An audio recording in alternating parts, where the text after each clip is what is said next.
ಜನ ಅವ್ರಿಗೆ ಅಧಿಕಾರ ಕೊಟ್ಟಿದ್ದಾರೆ 5 ವರ್ಷಕ್ಕೆ ಅಂತ ಮಾಡಿದ್ದಾರೆ. ಆದ್ರೆ ನಾವು ತಿಳ್ಕೊಬೇಕಾಗುತ್ತೆ. ಈಗ ಕೆಲವು ಕಂಪನಿಗಳು ತ್ರೈಮಾಸಿಕ ರಿಪೋರ್ಟ್ಸ್ ಅಂತ ಕೊಡ್ತಾರೆ. ಇವ್ರು ತ್ರೈಮಾಸಿಕ ಅಲ್ಲ, ಒಂದೊಂದು ತಿಂಗಳು ಒಂದೊಂದು ಹೊಸ ವಿಷಯಗಳು ತಗೊಂಡ್ಬರ್ತಾ ಇರ್ತಾರೆ. ಒಂದ್ಸರಿ ಧರ್ಮಸ್ಥಳ ಬರುತ್ತೆ, SIT ಬರುತ್ತೆ, ಯೂರಿಯಾದ್ ಬರುತ್ತೆ, ಮಳೆ ಅವಾಂತರ ಬರುತ್ತೆ, ಜಾತಿ ಸಮೀಕ್ಷೆ ಬರುತ್ತೆ, ಯಾವ್ದೆಲ್ಲ ಬರುತ್ತೆ. ಪಾಪ ಮೊನ್ನೆ ತರ ನಿಗಮ ಮಂಡಳಿಗಳಾದ್ರು, ಇವತ್ತು ಅಧ್ಯಕ್ಷ ಆಗಿದ್ದು ನಾಳೆ ಉಪಾಧ್ಯಕ್ಷ ಆಗ್ಬಿಡ್ತಾನೆ, ಉಪಾಧ್ಯಕ್ಷ ಆಗಿದ್ದನು ಇನ್ನೆಲ್ಲೋ ಕಳೆದು ಹೋಗ್ಬಿಡ್ತಾನೆ. ಆತರ ರಘು ದೊಡ್ಡ ಅವ್ರು ಎಲ್ಲಿ ಕಳೆದು ಹೋಗ್ಬಿಟ್ಟಿದಾರೋ ಗೊತ್ತಿಲ್ಲ, ಅವ್ರಿಗೆ ಹುಡುಕ್ತಾ ಇದಾರೆ ಅವ್ರ ಮೇಡಮ್. ನಾ ಹೇಳ್ತಾ ಇರೋದೇನಂದ್ರೆ ಸೆಪ್ಟೆಂಬರ್ ಕ್ರಾಂತಿ ಅಂತ ಅವ್ರ ಪಕ್ಷದವ್ರು ಹೇಳ್ದವ್ರು ಆಗಸ್ಟ್ ಕ್ರಾಂತಿ ಆಗ್ಬಿಟ್ರಲ್ಲ.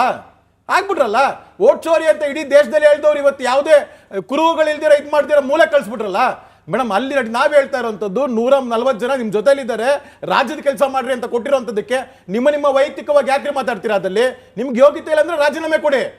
ರಾಜ್ಯದಲ್ಲಿ 4-5 ಜಿಲ್ಲೆಗಳು ಮುಳುಗಿದೆ, ನೀರಲ್ಲಿ ಮುಳುಗಿದೆ. ಒಬ್ಬ ಮುಖ್ಯಮಂತ್ರಿ ಏರಿಯಲ್ ಸರ್ವೆ ಯಾಕೆ ಇದ್ರಲ್ಲಿ ಹೋಗ್ಬೇಕಾಗಿತ್ತು, ನೋಡ್ಬೇಕಾಗಿತ್ತು.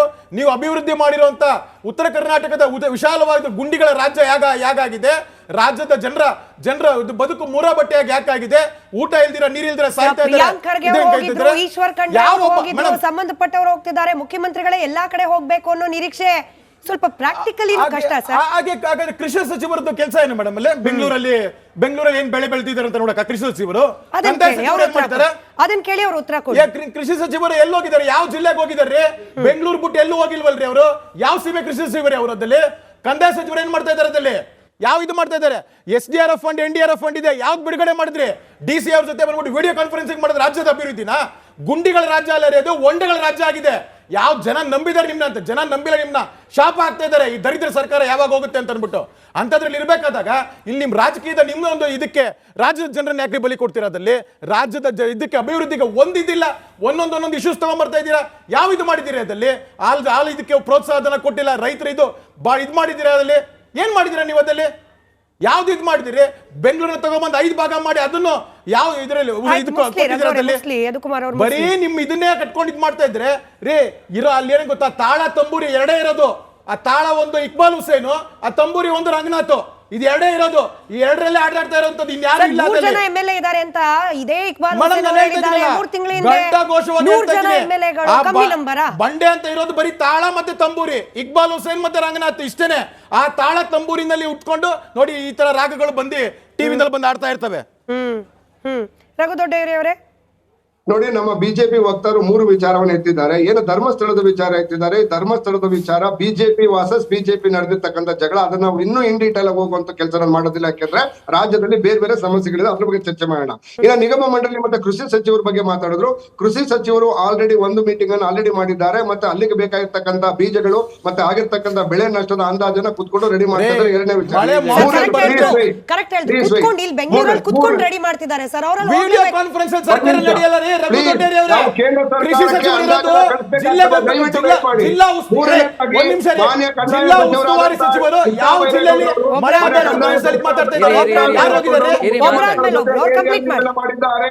ಜಿಲ್ಲೆಗಳಿಗೆ ಭೇಟಿ ನೀಡಿ ಜಿಲ್ಲೆಗಳಿಗಾಗಿರ್ತಕ್ಕಂಥ ನಷ್ಟದ ಬಗ್ಗೆ ಚರ್ಚೆ ಮಾಡಿದ್ದಾರೆ. ಮತ್ತು ಎಷ್ಟು ಹಣವನ್ನ ಕೇಂದ್ರ ಸರ್ಕಾರಕ್ಕೆ ಕೇಳಬೇಕು ಪರಿಹಾರವಾಗಿ ಅಂತ ಕೇಳ್ತಕ್ಕಂಥದ್ದು. ಅದ್ರ ನಿಜವಾಗ್ಲೂ ನಮಗೆ ಭಯ ಆಗ್ತಾ ಇರ್ತದೆ, ಯೋಚನೆ ಆಗ್ತಾ ಇದೆ ಏನು ಅಂತಂದ್ರೆ, ಕೇಂದ್ರ ಸರ್ಕಾರ ನಾವು ಕೇಳಿದ್ದನ್ನ ಕೊಡ್ತಾನೆ ಇಲ್ಲ. ನಮ್ಮ ಸರ್ಕಾರ, ಕಾಂಗ್ರೆಸ್ ಸರ್ಕಾರ ಇರಲಿ, ಹಿಂದಿನ ಬಿಜೆಪಿ ಸರ್ಕಾರದ ಅವಧಿಯಲ್ಲಿ ಯಡಿಯೂರಪ್ಪನವರು 35,000 ಕೋಟಿಯನ್ನ ಬೆಳೆ ಕಷ್ಟ ಕೇಳಿದ್ರು, ಅಂದ್ರೆ ನೆರೆ ನಷ್ಟವನ್ನ ಕೇಳಿದ್ರು. ಆದ್ರೆ ಕೊಟ್ಟಿದ್ದು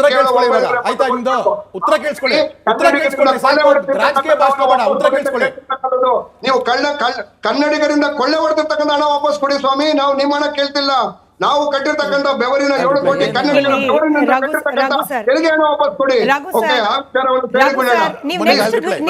ಹೋಗೋಕ್ ಮುಂಚೆ ಒಂದ್ ಚಿಕ್ಕ ಪ್ರಶ್ನೆ ಕುತೂಹಲ ಬಂದೆ ಸರ್. ರಸ್ತೆ ಗುಂಡಿ ಮುಚ್ಚಿ ಕೇಂದ್ರ ದುಡ್ಡು ಕೊಟ್ಟಿಲ್ಲ, ಬೆಳೆ ಪರಿಹಾರ ಕೊಡಿ ಕೇಂದ್ರ ದುಡ್ಡು ಕೊಟ್ಟಿಲ್ಲ.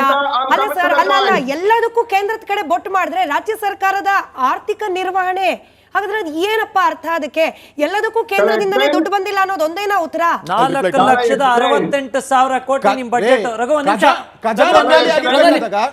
ನಿಮಿಷ, 4,00,000 ಜನ ಅವ್ರಿಗೆ ಅಧಿಕಾರ ಕೊಟ್ಟಿದ್ದಾರೆ 5 ವರ್ಷಕ್ಕೆ ಅಂತ ಮಾಡಿದ್ದಾರೆ. ಆದ್ರೆ ನಾವು ತಿಳ್ಕೊಬೇಕಾಗುತ್ತೆ. ಈಗ ಕೆಲವು ಕಂಪನಿಗಳು ತ್ರೈಮಾಸಿಕ ರಿಪೋರ್ಟ್ಸ್ ಅಂತ ಕೊಡ್ತಾರೆ. ಇವ್ರು ತ್ರೈಮಾಸಿಕ ಅಲ್ಲ, ಒಂದೊಂದು ತಿಂಗಳು ಒಂದೊಂದು ಹೊಸ ವಿಷಯಗಳು ತಗೊಂಡ್ಬರ್ತಾ ಇರ್ತಾರೆ. ಒಂದ್ಸರಿ ಧರ್ಮಸ್ಥಳ ಬರುತ್ತೆ, SIT ಬರುತ್ತೆ, ಯೂರಿಯಾದ್ ಬರುತ್ತೆ, ಮಳೆ ಅವಾಂತರ ಬರುತ್ತೆ, ಜಾತಿ ಸಮೀಕ್ಷೆ ಬರುತ್ತೆ, ಯಾವ್ದೆಲ್ಲ ಬರುತ್ತೆ. ಪಾಪ ಮೊನ್ನೆ ತರ ನಿಗಮ ಮಂಡಳಿಗಳಾದ್ರು, ಇವತ್ತು ಅಧ್ಯಕ್ಷ ಆಗಿದ್ದು ನಾಳೆ ಉಪಾಧ್ಯಕ್ಷ ಆಗ್ಬಿಡ್ತಾನೆ, ಉಪಾಧ್ಯಕ್ಷ ಆಗಿದ್ದನು ಇನ್ನೆಲ್ಲೋ ಕಳೆದು ಹೋಗ್ಬಿಡ್ತಾನೆ. ಆತರ ರಘು ದೊಡ್ಡೇರಿ ಅವ್ರು ಎಲ್ಲಿ ಕಳೆದು ಹೋಗ್ಬಿಟ್ಟಿದಾರೋ ಗೊತ್ತಿಲ್ಲ, ಅವ್ರಿಗೆ ಹುಡುಕ್ತಾ ಇದಾರೆ ಅವ್ರ ಮೇಡಮ್. ನಾ ಹೇಳ್ತಾ ಇರೋದೇನಂದ್ರೆ ಸೆಪ್ಟೆಂಬರ್ ಕ್ರಾಂತಿ ಅಂತ ಅವ್ರ ಪಕ್ಷದವ್ರು ಹೇಳ್ದವ್ರು ಆಗಸ್ಟ್ ಕ್ರಾಂತಿ ಆಗ್ಬಿಟ್ರಲ್ಲ. ವೋಟ್ ಚೋರಿ ಅಂತ ಇಡೀ ದೇಶದಲ್ಲಿ ಹೇಳ್ದವ್ರು ಇವತ್ತು ಯಾವುದೇ ಕುರುಹುಗಳಿಲ್ದಿರ ಇದ್ ಮಾಡ್ದಿರ ಮೂಲೆ ಕಳ್ಸ್ಬಿಟ್ರಲ್ಲ ಮೇಡಮ್. ಅಲ್ಲಿ ನಾವ್ ಹೇಳ್ತಾ ಇರೋಂಥದ್ದು 140 ಜನ ನಿಮ್ ಜೊತೆಲಿದ್ದಾರೆ, ರಾಜ್ಯದ ಕೆಲಸ ಮಾಡ್ರಿ ಅಂತ ಕೊಟ್ಟಿರೋಂಥದ್ದಕ್ಕೆ ನಿಮ್ಮ ವೈಯಕ್ತಿಕವಾಗಿ ಯಾಕ್ರಿ ಮಾತಾಡ್ತೀರಾ? ಅದಲ್ಲಿ ನಿಮ್ಗೆ ಯೋಗ್ಯತೆ ಇಲ್ಲ ಅಂದ್ರೆ ರಾಜೀನಾಮೆ ಕೊಡಿ. ರಾಜ್ಯದಲ್ಲಿ 4-5 ಜಿಲ್ಲೆಗಳು ಮುಳುಗಿದೆ, ನೀರಲ್ಲಿ ಮುಳುಗಿದೆ. ಒಬ್ಬ ಮುಖ್ಯಮಂತ್ರಿ ಏರಿಯಲ್ ಸರ್ವೆ ಯಾಕೆ ಇದ್ರಲ್ಲಿ ಹೋಗ್ಬೇಕಾಗಿತ್ತು, ನೋಡ್ಬೇಕಾಗಿತ್ತು. ನೀವು ಅಭಿವೃದ್ಧಿ ಮಾಡಿರುವಂತ ಉತ್ತರ ಕರ್ನಾಟಕದ ವಿಶಾಲವಾದ ಗುಂಡಿಗಳ ರಾಜ್ಯ ಯಾಗಾಗಿದೆ, ರಾಜ್ಯದ ಜನರ ಬದುಕು ಮೂರ ಬಟ್ಟೆಯಾಗಿ ಯಾಕಾಗಿದೆ, ಊಟ ಇಲ್ದಿರ ನೀರಿಲ್ದಿರ ಸಾಯ್ತಾ ಇದ್ದಾರೆ. ಸಂಬಂಧಪಟ್ಟವರು ಹೋಗ್ತಿದ್ದಾರೆ, ಮುಖ್ಯಮಂತ್ರಿಗಳೇ ಎಲ್ಲಾ ಕಡೆ ಹೋಗ್ಬೇಕು ಅನ್ನೋ ನಿರೀಕ್ಷೆ ಸ್ವಲ್ಪ ಪ್ರಾಕ್ಟಿಕಲಿ ಕಷ್ಟ ಸರ್. ಹಾಗಾದ್ರೆ ಕೃಷಿ ಸಚಿವರದ್ದು ಕೆಲಸ ಏನು ಮೇಡಮ್? ಅಲ್ಲೇ ಬೆಂಗಳೂರಲ್ಲಿ ಏನ್ ಬೆಳೆ ಬೆಳೆದಿದ್ದಾರೆ ಅಂತ ನೋಡಕ ಕೃಷಿ ಸಚಿವರು ಅದನ್ನ ಕೇಳಿ ಅವ್ರ ಉತ್ತರ ಕೊಡಿ. ಕೃಷಿ ಸಚಿವರು ಎಲ್ಲಿ ಹೋಗಿದ್ದಾರೆ? ಯಾವ ಜಿಲ್ಲೆಗೆ ಹೋಗಿದ್ದಾರೆ? ಬೆಂಗಳೂರು ಬಿಟ್ಟು ಎಲ್ಲೂ ಹೋಗಿಲ್ವಲ್ರಿ ಅವರು? ಯಾವ ಸೀಮೆ ಕೃಷಿ ಸಚಿವರು ಅವರದಲ್ಲಿ? ಕಂದಾಯ ಸಚಿವರು ಏನ್ ಮಾಡ್ತಾ ಇದ್ದಾರೆ ಅದಲ್ಲಿ? ಯಾವ ಇದು ಮಾಡ್ತಾ ಇದ್ದಾರೆ? SDRF ಫಂಡ್ NDRF ಫಂಡ್ ಇದೆ, ಯಾವ್ದು ಬಿಡುಗಡೆ ಮಾಡಿದ್ರಿ? DC ಅವ್ರ ಜೊತೆ ಬಂದ್ಬಿಟ್ಟು ವಿಡಿಯೋ ಕಾನ್ಫರೆನ್ಸಿಂಗ್ ಮಾಡಿದ್ರೆ ರಾಜ್ಯದ ಅಭಿವೃದ್ಧಿನ? ಗುಂಡಿಗಳ ರಾಜ್ಯ ಅಲ್ಲ ಅದು, ಒಂಡೆಗಳ ರಾಜ್ಯ ಆಗಿದೆ. ಯಾವ ಜನ ನಂಬಿದಾರೆ ನಿಮ್ನ ಅಂತ, ಜನ ನಂಬಿಲ್ಲ ನಿಮ್ನ, ಶಾಪ ಆಗ್ತಾ ಇದ್ದಾರೆ ಈ ದರಿದ್ರ ಸರ್ಕಾರ ಯಾವಾಗ ಹೋಗುತ್ತೆ ಅಂತ ಅನ್ಬಿಟ್ಟು. ಅಂತದ್ರಲ್ಲಿ ಇರ್ಬೇಕಾದಾಗ ಇಲ್ಲಿ ನಿಮ್ ರಾಜಕೀಯದ ನಿಮ್ಮ ಒಂದು ಇದಕ್ಕೆ ರಾಜ್ಯದ ಜನರನ್ನ ಯಾಕೆ ಬಲಿ ಕೊಡ್ತಿರೋದಲ್ಲಿ?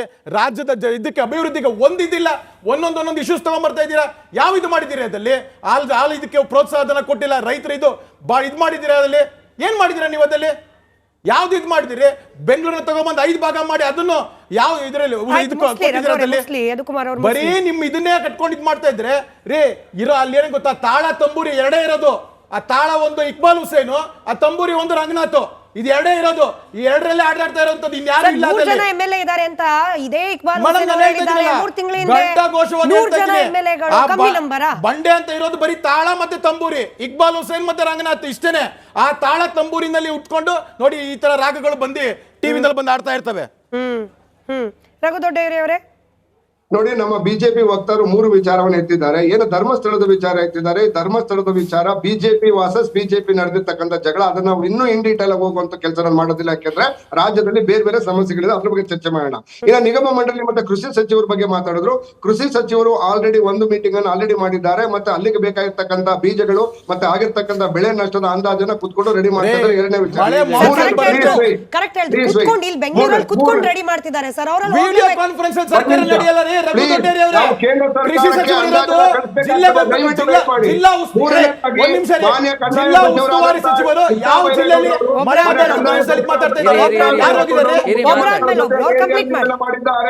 ಜಿಲ್ಲೆಗಳಿಗೆ ಭೇಟಿ ನೀಡಿ ಜಿಲ್ಲೆಗಳಾಗಿರ್ತಕ್ಕಂಥ ನಷ್ಟದ ಬಗ್ಗೆ ಚರ್ಚೆ ಮಾಡಿದ್ದಾರೆ. ಮತ್ತು ಎಷ್ಟು ಹಣವನ್ನ ಕೇಂದ್ರ ಸರ್ಕಾರಕ್ಕೆ ಕೇಳಬೇಕು ಪರಿಹಾರವಾಗಿ ಅಂತ ಕೇಳ್ತಕ್ಕಂಥದ್ದು. ಅದ್ರ ನಿಜವಾಗ್ಲೂ ನಮಗೆ ಭಯ ಆಗ್ತಾ ಇರ್ತದೆ, ಯೋಚನೆ ಆಗ್ತಾ ಇದೆ ಏನು ಅಂತಂದ್ರೆ, ಕೇಂದ್ರ ಸರ್ಕಾರ ನಾವು ಕೇಳಿದ್ದನ್ನ ಕೊಡ್ತಾನೆ ಇಲ್ಲ. ನಮ್ಮ ಸರ್ಕಾರ, ಕಾಂಗ್ರೆಸ್ ಸರ್ಕಾರ ಇರಲಿ, ಹಿಂದಿನ ಬಿಜೆಪಿ ಸರ್ಕಾರದ ಅವಧಿಯಲ್ಲಿ ಯಡಿಯೂರಪ್ಪನವರು 35,000 ಕೋಟಿಯನ್ನ ಬೆಳೆ ಕಷ್ಟ ಕೇಳಿದ್ರು, ಅಂದ್ರೆ ನೆರೆ ನಷ್ಟವನ್ನ ಕೇಳಿದ್ರು. ಆದ್ರೆ ಕೊಟ್ಟಿದ್ದು